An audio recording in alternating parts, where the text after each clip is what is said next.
तो दोस्तों आज हम आपको सारी घटना बताते हैं कि आप लोगों ने मेरी शॉर्ट वीडियो देखी होगी कि जिसमें मैं बहुत दौड़ भाग रहा था। आज मैं उसका कंप्लीट वीडियो मैंने आप लोगों से कहा था बनाने के लिए। तो स्टार्टिंग दोस्तों यहाँ से होती कि आज मेरे पास कमर्शियल कोर्ट के भी मुकदमे बहुत ज़्यादा थे और इसके अलावा दो मैटर थे क्रिमिनल मैटर और एक मैटर था डीआरटी का। तो अब अकेले मैं काम करने वाला, अब मुझे समझ में नहीं आ रहा था कि इतनी फाइलें लगी हैं और कैसे मैं काम करूँगा। पूरा मतलब हौच पौच जैसे नहीं हो जाता, वैसे पूरा हौच पौच हो गया था। तो मैंने स्टार्टिंग कमर्शियल कोर्ट से करी कि भाई स्टार्टिंग यहीं से करते हैं, उसके बाद देखते हैं कैसे कैसे क्या होगा। तो कमर्शियल कोर्ट जनरली 11 बजे बैठती नहीं, बट कभी कभी बैठ जाती है, बट मोस्टली वो 11:30 बजे ही बैठती है। और कमर्शियल कोर्ट 10 मिनट बाद बैठती है। तो भाई हमने कमर्शियल कोर्ट नंबर 1 में मेरी वही फाइल लगी थी दोस्तों, जिसके लिए मैंने एक वीडियो बनाया था, जिसमें मैंने आपसे कहा था कि हम इस मुकदमे को फाइल कर रहे हैं, जिसकी रिस्टोरेशन की हमने आपसे बात करी थी। रिस्टोरेशन का की डेट आज लगी थी। अब इसमें दिक्कत ये थी कि एक जो मेरे साथी एक थे वो आज आए नहीं हुए थे, क्योंकि उनके घर में किसी की तबीयत ख़राब थी, जिस वजह से वो आज आ नहीं पाए थे। उनके पास ट्रैकिंग रिसिप्ट रखी थी ओरिजिनल, और मैंने उनको हालांकि कॉल किया कि अगर वो मुझे व्हाट्सअप कर दे तो मैं एटलीस्ट ट्रैकिंग रिपोर्ट ही सबमिट कर दूं। और जैसे कि आप लोगों को पता होगा कि अगर जब भी आप रिस्टोरेशन फाइल करते हैं तो रिस्टोरेशन एडमिट होने के बाद जो डेट लगती है, उस डेट में आपको ट्रैकिंग रिपोर्ट सबमिट करनी होती है।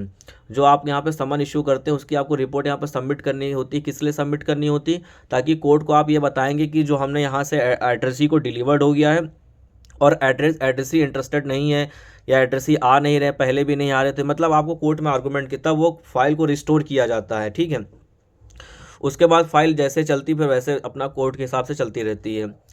तो मेरे में था कि आज हमारे पास कुछ था नहीं, तो हमने कोर्ट से यही कहा कि लॉर्डशिप आज हमारे पास ट्रैकिंग रिपोर्ट सबमिट नहीं कर पाए, क्योंकि ये ऐसी सी बात है। और हमने बोथ वेज स्टेप्स लिए थे। बोथ वेज स्टेप्स का दोस्तों मतलब यहाँ पे ये होता है कि एक स्टेप्स कोर्ट्स के द्वारा लिए जाते हैं, जो तामीला कोर्ट के द्वारा भेजा जाता है, और एक आप लेते हैं। ठीक है, तो ये बोथ वेज का स्टेप्स का मतलब होता है। तो हमने कोर्ट को बताया, कोर्ट ने मुझे एक नेक्स्ट डेट दी और कहा कि आप मुझे अगली तारीख पे कोर्ट में आप लोग ये प्रस्तुत कर दिएगा। तो वो मैटर वहाँ से निपट गया। फिर एक कमर्शियल कोर्ट नंबर 2 में गया मैं। तो उस फाइल में मुझे भी ट्रैकिंग रिपोर्ट लगानी थी, तो मैंने सब निकाल के उसमें फाइल में लगाया। अब वहाँ पे जज साहब कह रहे हैं कि आपने इस आपका ये एड्रेस गलत है। तो फिर मैंने फाइल में देखा, हमने कहा एड्रेस कैसे गलत हो सकता है, हमने कहा एड्रेस तो मेरा सही है, कहीं इसमें पिन कोड गलत है, तो हमने कहा पिन कोड भी सही है हमारा। और फिर बोले कि इसमें वो मतलब कहीं ना कहीं मिस्टेक निकाल रहे थे मेरी। तो मैं उनकी मिस्टेक का भाई जो मतलब क्वेश्चन करे थे मैं उसका आंसर दे रहा था वहाँ पे प्रॉपरली। हालांकि मैंने उनका कहा कि सब कुछ सही है, लेकिन मतलब कोर्ट का मैंने देखा है कि अगर आप एक बार स्टेप ले लेते हैं तो 2 बार भी स्टेप कहते हैं कि हाँ लीजिए, चलिए यहाँ तक के चलता है। इसके अलावा कभी कभी मतलब तीसरी बार स्टेप भी हो जाते हैं। मतलब ये मुझे प्रोसीजर नहीं समझ में आता है। देखो मैं जनरली प्रोसीजर को फास्ट करने के लिए क्या करता हूँ, 2 स्टेप होने के बाद जब तीसरी डेट लगती है, तो तीसरे डेट में मैं तीसरी या दूसरे स्टेप्स में ही मैं क्या करता हूँ, ऑर्डर 5 रूल 20 की एप्लीकेशन दाखिल कर देता हूँ। अगर पार्टी नहीं आ रही है तो मैंने मीन्स समन पब्लिकेशन के लिए मैं करा देता हूँ। ठीक है, तो मैंने भी यही सोचा था। फिर वो बोले कि अपोजिट नंबर 2 3 का तो मैं ले लूँगा, लेकिन अपोजिट नंबर 1 का मैं नहीं स्वीकार नहीं करूँगा। हमने कहा भाई चलो ठीक है मत लो। अब बताइए फिर मुझे उनके स्टेप्स लेने पड़ेंगे, तो यार नेसेसरी मतलब खर्चा ही तो होता है वकील का।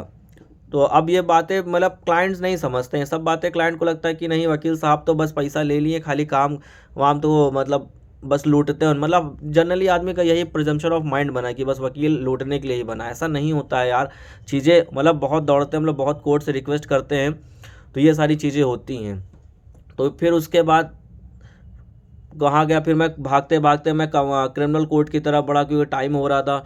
अब बताओ वहाँ जब मैं गया तो वहाँ पे कह रहे हैं कि भैया फाइल यहाँ है नहीं, फाइल ऑफिस में। फिर वो तो नीचे भाग के गया।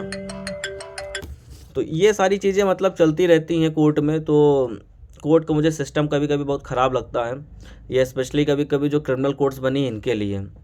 तो ये सारी चीज़ें हुई दोस्तों। तो अभी हम आपको मिलते हैं एक नेक्स्ट वीडियो में, वहाँ पे हम और भी बहुत सारी बातें करेंगे केस लॉ पे, और केस जो मेरे पास केसेस हैं उनके बारे में मैं आपसे डिस्कस करूँगा दोस्तों।